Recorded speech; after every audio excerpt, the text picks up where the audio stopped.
I probably work up to 60 hours a week. Using my mobile, I think it really helps me to utilise time that otherwise would basically be wasted. So I do a lot of stuff on my phone when I'm walking to and from the parking lot, and I also do quite a lot in my car when I'm waiting for my students.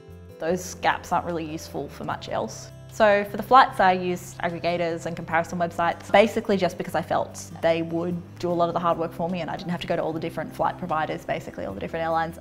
Comparing flights individually can be a bit of a pest because there's so many airlines out there. Like the aggregators kind of look at all of them rather than you having to go through all those individually.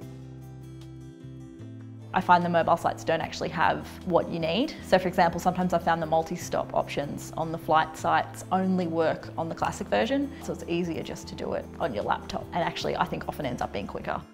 So for the trip to Europe last year, I did most of my research online, particularly with the flights and the hotels and the dates and that sort of thing. And then I ended up going through a travel agent. There were two big factors that resulted in my partner and I eventually booking with a travel agent. And one was the fact that every time we tried to do the multi-flight, the flights ended up at like $8,000, that sort of amount. And A, we knew that wasn't right. And B, there is absolutely no way we could afford that. But the big thing for us was just, I was going to Russia. And for Russia, you've got to get a letter of invitation. And I don't speak Russian.